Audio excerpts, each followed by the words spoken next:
Well, guys, I'm on another adventure today, and I'm actually at Sheridan College in Brampton, Ontario, and this is the WorldSkills Challenge.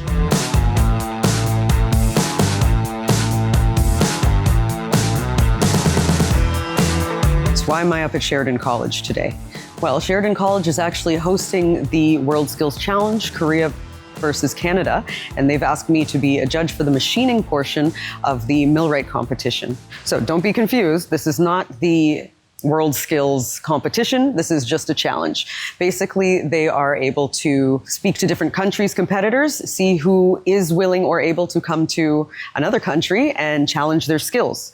This can prepare them for the actual WorldSkills competition later in the year in Shanghai, China. So the goal is to expose the competitors to a very low stakes but high pressure environment. So their parts will be marked, they are being timed, there are classes going on in the background, so there will be eyes on them at all times. Plus we have our judges, so me and hubby will be watching them to see kind of mistakes that they make or, little things that they can improve on. So the competitors are going to have 2 days to complete their parts. Day one is mostly going to be focusing on the mill, but day two, they're going to have a lot of lathe work. I'm going to be focusing mostly on day two, which is a 4-hour day, mostly because of brevity, but I will show you a few clips from day one as well. We have Tyler Gunther from Alberta, Canada, and we have Jung-Yun Choi from Korea.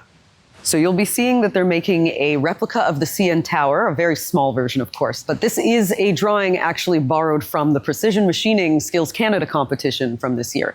So a few modifications have been made. The drawing originally for the Precision Machining competition is in Imperial.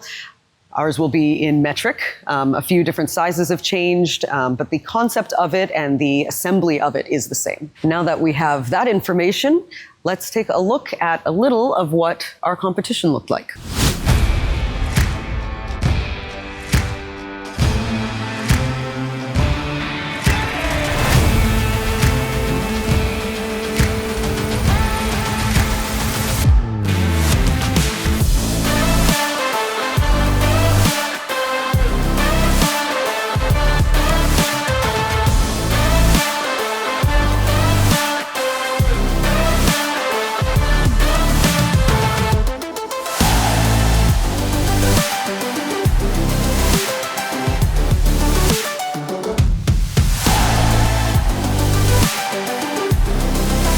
Now, while the competition is underway, you'll have the judges watching for little tips and tricks, techniques, safety infractions, all sorts of different things. Basically, we want to make sure we gather enough information that we're able to give to the competitors later on to help them improve how they're going to compete in the WorldSkills competition.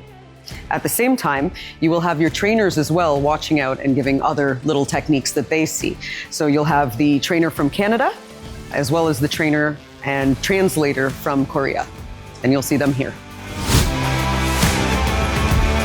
So as I said, safety infractions are also being looked at. They will result in a loss of points. So even though we don't necessarily have a winner, the whole point is the challenge of it, not necessarily a competition.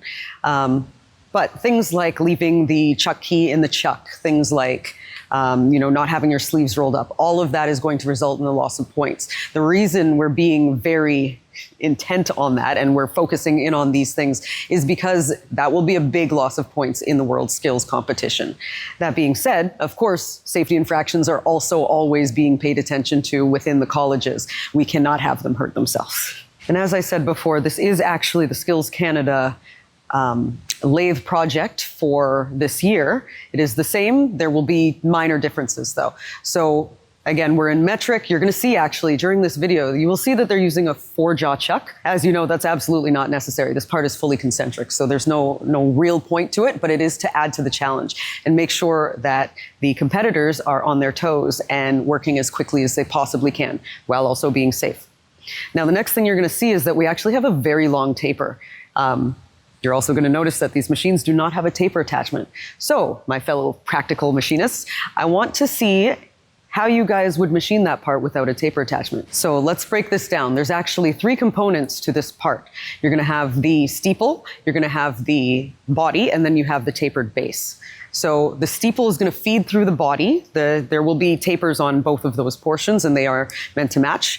And then there's a threaded portion in the body, which is going to match with the tapered base. So all those 3 parts come together and will create the CN tower. Now, shout out to Graham Greenhall from SAIT for making this. It's an amazing challenge. We have to give credit where credit is due, since we borrowed a drawing from you guys. So after the 4 hours is up, you're going to see the judges will come in, even the trainers and the experts will come in, and we will give little bits of advice, basically how they can speed up, little tips and tricks for different ways to machine things, again, a little bit faster, and also things like how to deal with nerves, or, where they should be focusing in on some of their projects, or what can be neglected, what can be overlooked, basically.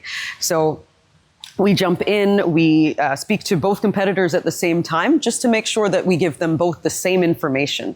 And you will see as well, Jung-Yun has his translator here to translate basically what we're saying. Everything will be kind of recorded into his phone, and then he can review it later if needed. So, that being said, the machining portion is finished. However, the challenge is not. They still have 2 more days, but there is 1 break day in between. So what we did is we took our Korean competitors to Niagara Falls. So this year, Skills Canada is actually held at the Enercare Centre in the exhibition area of Toronto, Ontario. On that day 4, Tyler and Jung-Yun are going to be heading down to Toronto to compete in the next 2 days of competition. So for those next 2 days, Tyler and Jung-Yun are going to be doing several different challenges. So that's going to include fluid sim, tube bending, laser alignment.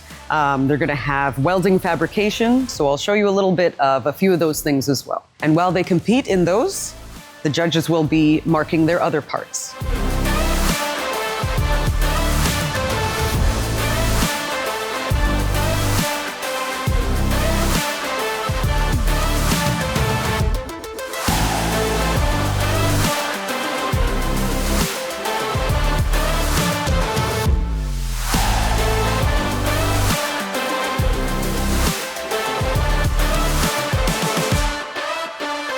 And all while that is happening, you're going to see that there are many other national competitions going on at the same time. So let me show you a few of those things. We have large engine repair, aerospace technology, hairstyling, baking, esthetician, small engine repair, car painting, and the list goes on.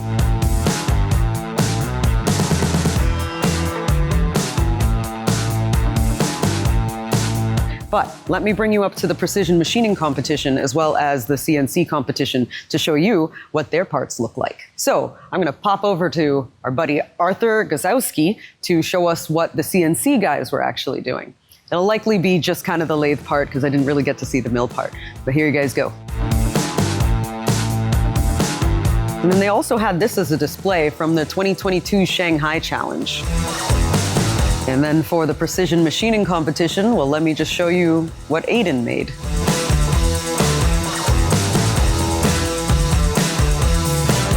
Let me give you a little bit of backstory on Aiden.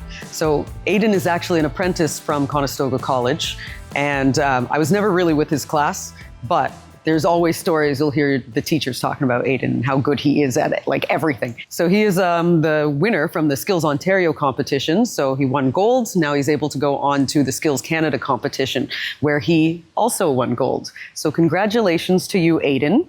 We're all very proud of you, and you should be extremely proud of yourself. And also thank you for sending me the videos of what you guys are making. So now the downside to this is that there is no precision machining competition on the WorldSkills stage. So that means that Aiden is basically at the end of the road for his competition. But that being said, that means you are the top apprentice in Canada. And again, you should feel extremely proud of yourself, as well as all of the other competitors, all of the challengers, everybody you see who is in one of the competitions. This is a very high stress environment. Everyone is proud of you. We are so extremely proud to see what you guys have done to represent your province as well as Canada. You're gonna see in some of these videos people in the red and black jerseys. So those are all our competitors going to WorldSkills. So good luck to you guys. Make us proud. And now that all the competitions are done, they will see how they did on stage at the awards ceremony, which I was unable to attend. Unfortunately, I don't have video of that. But again, every one of you should feel very proud. To all the Canadian competitors going to WorldSkills, good luck. We're all rooting for you, and we're all proud of you for representing us. And to Jung-Yun Choi and Tyler Gunther, it was great meeting you guys. You're amazing competitors. You're great at your trade. So keep going, keep pushing, and we'll be rooting for the both of you, actually. So good luck, guys.